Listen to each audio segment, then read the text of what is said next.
Assalamu alaikum. Welcome to my YouTube channel Knowledge for Students. So students, today we are starting class number 16 and in today's class we will talk about had to modal verb. लेकिन class शुरू करने से पहले अगर अभी तक आप लोगों ने मेरे चैनल को सब्सक्राइब नहीं किया तो प्लीज़ सब्सक्राइब के बटन पे क्लिक कर दीजिए और साथ ही बेल आइकन पे क्लिक कर दीजिए ताकि आपको हर नई आने वाली वीडियो का नोटिफिकेशन मिलता रहे। और अगर आप लोगों को मेरी वीडियोस पसंद आ रही हैं और अगर आप इन वीडियो से कुछ सीख रहे हैं तो प्लीज़ लाइक के बटन पे क्लिक कर दीजिए और अपने दोस्तों के साथ भी इनको शेयर कीजिए।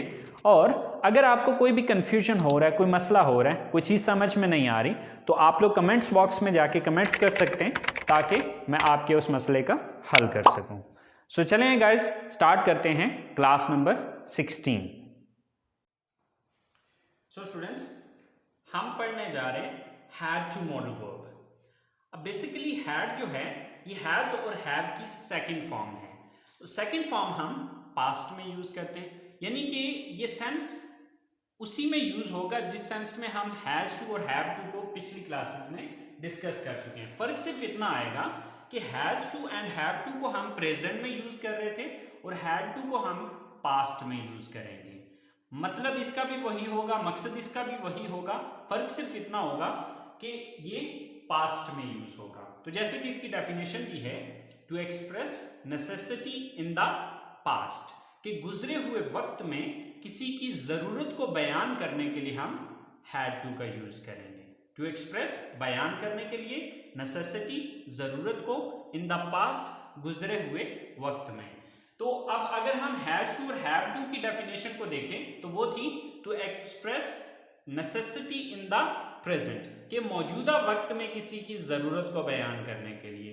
तो डेफिनेशन इसकी भी वही है, फर्क सिर्फ इतना है कि प्रेजेंट की जगह यहां पर अब पास्ट आ है। अच्छा, अब उर्दू जुमलों में इसकी पहचान क्या होती है? उर्दू जुमलों के आखिर में ना था, नी थी, ने थे, या पढ़ता था, पढ़ती थी, पढ़ते थे, या पढ़ा, पढ़ी, पढ़े वगैरह आता है। यानी कि इन तीनों में से ना था, नी थी, ने थे, या पढ़ता था, पढ़ती थी, पढ़ते थे, या पढ़ा, पढ़ी, पढ़े, इन तीनों में से कुछ भी एंड पे आ सकता है। लेकिन इंग्लिश में जो इसकी स्ट्रक्चर होगी या जो सेंटेंस बनेगा वो एक ही तरीके से बनेगा। अब जैसे कि देखें कि प्रेजेंट की अगर हम बात करते तो वहां पे था ना है, नी है, ने है, पढ़ता है, पढ़ती है, पढ़ते हैं, ठीक है। लेकिन यहाँ पे चूंकि पास्ट का सेंस है तो फिर अब ना है, नी है, ने है, नहीं बल्कि है ना था, नी थी, ने थे, या पढ़ता था, पढ़ती थी, पढ़ते थे, या पढ़ा, पढ़ी, पढ़े वगैरह आता है। तो देखिए, जो भी काम हमने करना था या हमें जो भी काम करना पड़ता था या जो भी काम करना पड़ा वो हमारी जरूरत थी, ठीक है। तो अब जरूरत को गुजरे वक्त में बयान करने के लिए हैड टू का यूज किया जाएगा। अब मसलन ना था, नी थी, ने थे का सेंस अगर हम लेते हैं तो मिसाल के तौर पे मैंने कॉलेज जाना था, उसने किताब खरीदनी थी, हमने क्रिकेट खेलना था, उस्ताद ने क्लास लेनी थी। तो अब इन सेंटेंसेस के आखिर में देखें ना था, नी थी, ने थे आ रहे हैं। इसी तरह से जैसे कि मुझे सुबह जल्दी उठना पड़ता था, अब पढ़ता था के एंड पे ता था आ रहा है। इसी तरह से हमें हर हफ्ते टेस्ट देना पड़ता था, उन्हें हर महीने फीस अदा करनी पड़ती थी। तो अब पढ़ता था, पढ़ती थी, पढ़ते थे होगा तब भी हम हैड टू मॉडल वर्ब का ही यूज करेंगे। इसी तरह से पढ़ा, पढ़ी, पढ़े। अब अगर पढ़ा, पढ़ी, पढ़े भी जुमले के एंड पे आ रहा होगा तो तब भी हम हैड टू मॉडल वर्ब का ही यूज करेंगे। मसलन हमें कल अपने दोस्त से मिलना पड़ा, उसे अपनी फीस अदा करनी पड़ी, उसे अपने नाराज दोस्त को मनाना पड़ा। तो मतलब इस तरह के पढ़ा, पढ़ी, पढ़े वाले जो सेंटेंसेस होंगे वहां पर भी हम हैड टू मॉडल वर्ब का यूज करेंगे। तो स्टूडेंट्स, इसकी जो स्ट्रक्चर है वो बिल्कुल वैसे ही है जिस तरह हैज टू और हैव टू की थी, लेकिन वहां पर फर्क सिर्फ इतना था कि सब्जेक्ट डिफरेंट आ रहे थे। अब जो हैज टू मॉडल वर्ब था वहां पर he, she, it and single name use होता था एज अ सब्जेक्ट, और जब हैव टू मॉडल वर्ब था तो वहां पर आई, वी, यू, दे और प्लूरल नाउन यूज होता था। लेकिन हैड टू मॉडल वर्ब सबके साथ यानी कि सब जो भी सब्जेक्ट्स होंगे सबके साथ हैड टू मॉडल वर्ब ही आएगा। तो सबसे पहले सब्जेक्ट आएगा, then had to modal verb, then first form of the verb and then object और अदर वर्ब और there is a full stop at the end. So students sentences को बना के देखते हैं। जैसे कि हमारे पास सबसे पहला सेंटेंस है कि मैंने अपने दोस्त से मिलना था, या मुझे अपने दोस्त से मिलना पड़ता था, या मुझे अपने दोस्त से मिलना पड़ा। इन तीनों सूरतों में जो सेंटेंस बनेगा वो एक ही, इंग्लिश में सेंटेंस एक ही होगा लेकिन वो एक ही सेंटेंस ये तीनों मतलब दे रहा होगा। तो चलें देखते हैं। मैंने अपने दोस्त से मिलना था, या मुझे अपने दोस्त से मिलना पड़ता था, या मुझे अपने दोस्त से मिलना पड़ा। तो सबसे पहले देखना है सब्जेक्ट कौन है। सो सब्जेक्ट कौन है? मैं, I, then had to, I had to, then verb क्या है यहां पे, काम कौन सा है? मिलना, मुलाकात करना, meet, I had to meet, I had to meet। किससे मिलना था? ऑब्जेक्ट क्या है? अपने दोस्त से, my friend, I had to meet my friend। मैंने अपने दोस्त से मिलना था, या मुझे अपने दोस्त से मिलना पड़ता था, या मुझे अपने दोस्त से मिलना पड़ा। यानी कि ये एक ही सेंटेंस इन तीनों का मतलब दे रहा हो। फिर इसी तरह से हमारे पास नेक्स्ट सेंटेंस है,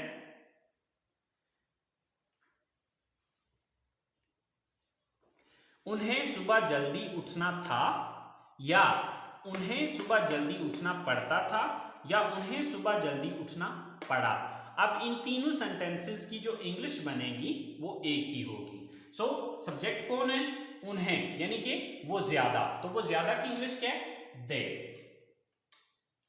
then had to, they had to. Verb, काम कौन सा करना पड़ता है उन्हें, या कौन सा करना था? उठना या जागना, get up. They had to get up, सुबह जल्दी, early in the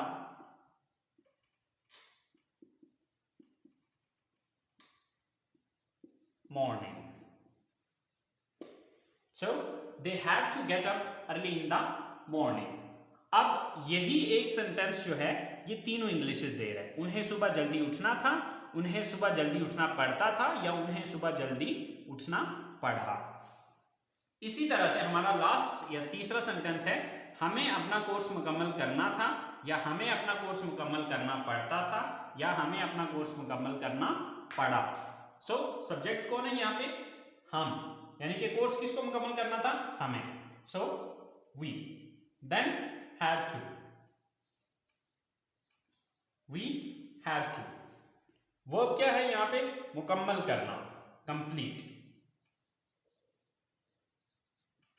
We had to complete। अब क्या मुकम्मल करना था? अपना कोर्स, यानी कि ऑब्जेक्ट क्या है?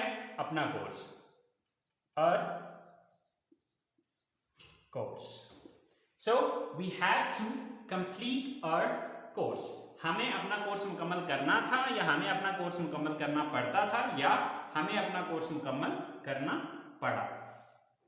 तो स्टूडेंट्स ये तरीकाकार है हमारे पॉजिटिव सेंटेंसेस का। तो अब सेंस इन तीनों में से ना था, नहीं थी, ने थे, पढ़ता था, पढ़ती थी, पढ़ते थे, या पढ़ा, पढ़ी, पढ़े, इनमें से कोई भी सेंस हो सकता है। देखिए मैंने सिर्फ 3 सेंटेंसेस बनाए हैं, अब ये थाउजेंड्स ऑफ सेंटेंसेस जो है वो इससे बनते हैं। तरीकाकार यही है, मेन आपकी ये स्ट्रक्चर है।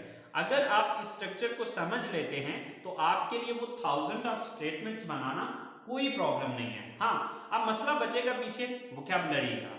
तो वोकैबुलरी आप वो डिफरेंट बुक से ले सकते हैं, मुख्तलिफ डिक्शनरीज, आजकल तो मोबाइल फ़ोन में इस तरह की ऐप्स आ गई हैं कि आप उन ऐप से जो है वो वोकैबुलरी ले सकते हैं। इंशाल्लाह मैं भी जल्दी जो है वो वोकैबुलरी की जो है वो लेसन वो भी दूंगा, बट उसके लिए थोड़ा सा शायद वक्त लगे, लेकिन वो भी मैं इंशाल्लाह साथ स्टार्ट करूंगा। बट आपने कोई भी सेंटेंस बनाना है तो आप उसकी जो है वो गूगल में जाके सर्च कर लें उसकी इंग्लिश, या फिर आप डिफरेंट डिक्शनरीज को कंसल्ट करें, वहां से आपको मिल जाएगी। लेकिन मेथड यही रहेगा, जो स्ट्रक्चर रहेगी वो यही रहेगी। ये मेन चीज है आपकी, आपने अंडरस्टैंड करना है इस चीज को। सो आई होप सो आपको पॉजिटिव सेंटेंसेस की समझ आ गई होगी। तो चलें अब बात करते हैं इसके नेगेटिव सेंटेंसेस की। स्टूडेंट्स, नेगेटिव बनाने के लिए अब इसकी स्ट्रक्चर क्या होगी? Subject plus did not plus have to plus first form and then object. अच्छा, अब आपके जहन में एक सवाल आ रहा होगा। वो सवाल ये आ रहा होगा कि सर आपने बताया था कि हम पास्ट में सेकंड फॉर्म यूज करते हैं, तो अब हैव तो फर्स्ट फॉर्म होगी है, तो अब सेकंड फॉर्म यहां पर किधर रही? तो सेकंड फॉर्म यहां पर भी यूज हो रही है, लेकिन सेकंड फॉर्म यहां पर डिड आ रही है। ठीक है, तो यहां पर हमने did as a second form use किया है। डिड बेसिकली डू और डज की सेकंड फॉर्म होती है। अब देखिए प्रेजेंट में हम डू नॉट या डज नॉट लगा रहे थे, ठीक है, क्योंकि वो प्रेजेंट था और प्रेजेंट में हम फर्स्ट फॉर्म यूज करते हैं। अब चूंकि हम पास्ट में जा रहे हैं, तो पास्ट में जाने के लिए हमें डू और डज की सेकंड फॉर्म यूज करनी पड़ेगी। अच्छा, अब एक सवाल यहां पर यह भी पैदा होता है कि सर अगर हम यहां पर डू और डज ही रहने देते और इसको हैड टू कर लेते, तो ऐसा नहीं होता। असल में होता यह है कि सेंटेंस के अंदर आने वाला जो पहला वर्ब है, चाहे वो हेल्पिंग वर्ब हो, चाहे वो रियल वर्ब हो, या चाहे वो मॉडल वर्ब हो, ठीक है, जो भी पहला आने वाला वर्ब है, फर्स्ट सेकंड फॉर्म या थर्ड फॉर्म का जो फार्मूला है वो अप्लाई होता है आने वाली जुमले के अंदर आने वाले पहले वर्ब पे। तो अब चूंकि इस जुमले के अंदर अगर हम वर्ब देखें तो वो चाहे हेल्पिंग वर्ब है, तो आने वाला जो भी पहला हेल्पिंग वर्ब है, तो पहला हेल्पिंग वर्ब या पहला वर्ब जो है वो हमारे पास डू और डज आ रहा था। तो डू और डज की सेकंड फॉर्म क्या है? डिड है। तो इसलिए अब यहां पर हमने इसकी सेकंड फॉर्म लगा दी और आगे हमने हैव टू में कन्वर्ट कर दिया।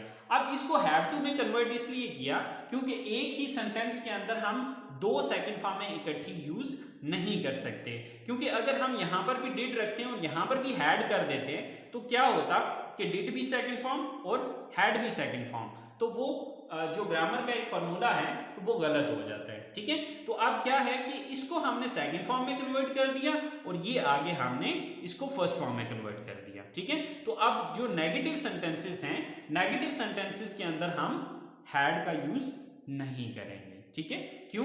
क्योंकि इसकी जगह पे हमने सेकंड फॉर्म यूज कर लिया डिड। तो डिड जो है, यानी कि ग्रामर का ये रूल है कि सेकंड फॉर्म जुमले में सिर्फ एक बार यूज हो सकती है। ठीक है, तो जब ऑलरेडी डिड सेकंड फॉर्म आ चुकी है तो फिर ये हैड नहीं आ सकेगा, क्योंकि हैड भी सेकंड फॉर्म है। तो इसलिए हमने किया ये है कि यहां पर हमने डिड यूज कर लिया और यहां पर हमने हैड को हैव में यानी कि फर्स्ट फॉर्म में कन्वर्ट कर दिया। तो देखते हैं आप इसकी कुछ सेंटेंसेस को बना के।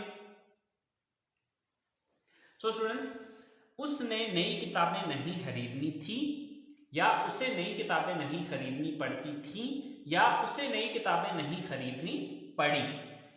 सो उसने नई किताबें नहीं खरीदनी थी। अब सब्जेक्ट कौन है? उसने, यानी कि वो एक लड़का भी हो सकता है, वो लड़की भी हो सकती है। बहरहाल हम इसको फिर वक्त लड़की ले लेते हैं। सो वो एक लड़की, शी। आगे did not and the shortcut is didn't. जब आप इसको स्पीकिंग में यूज करेंगे तो आप बेशक इसको डिडंट यूज कर लें, दोनों सूरतों में।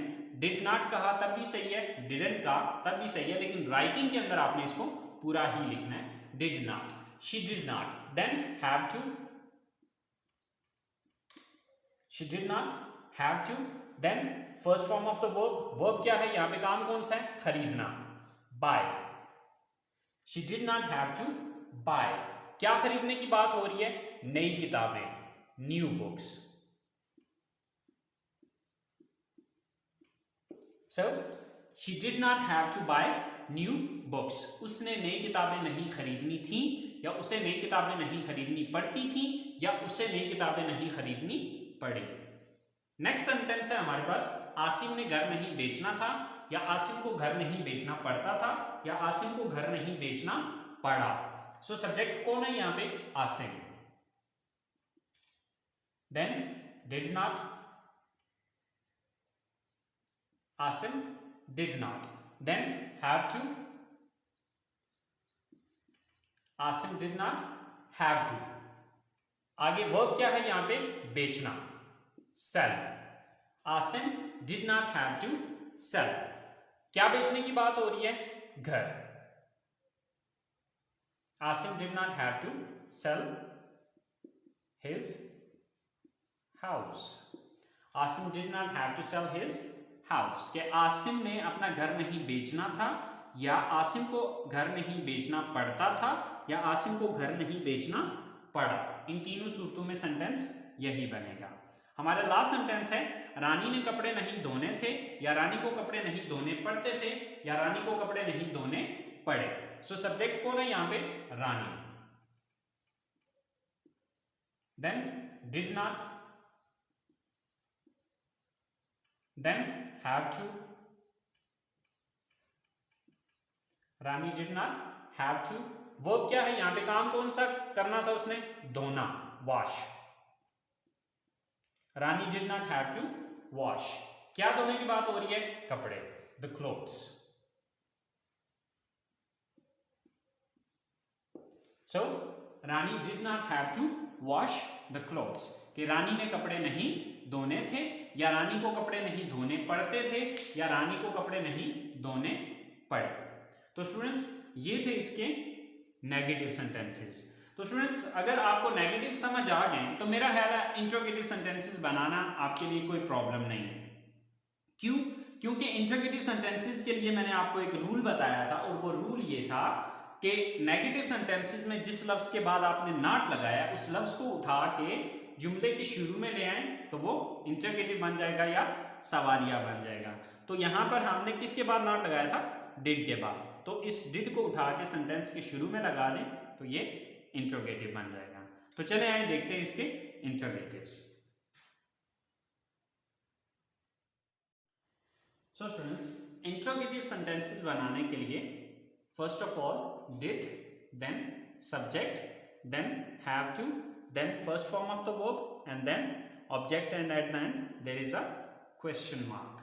So जैसे कि हमारे पास पहला सेंटेंस है, क्या उन्हें हर रोज खाना बनाना था, या बनाना पड़ता था, या बनाना पड़ा.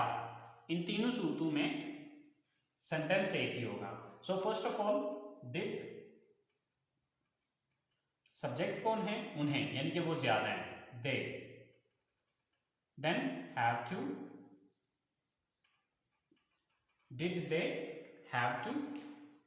वर्ब क्या है यहां पे, खाना बनाना, make.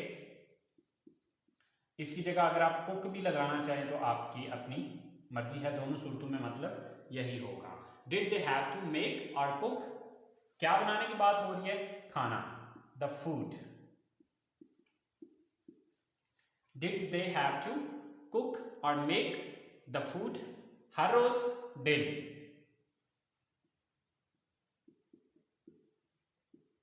So, did they have to make the food daily? क्या उन्हें रोजाना खाना बनाना था, या बनाना पड़ता था, या बनाना पड़ा. इसी तरह से क्या आपको हर हफ्ते टेस्ट देना था, या देना पड़ता था, या देना पड़ा. So, first of all, did,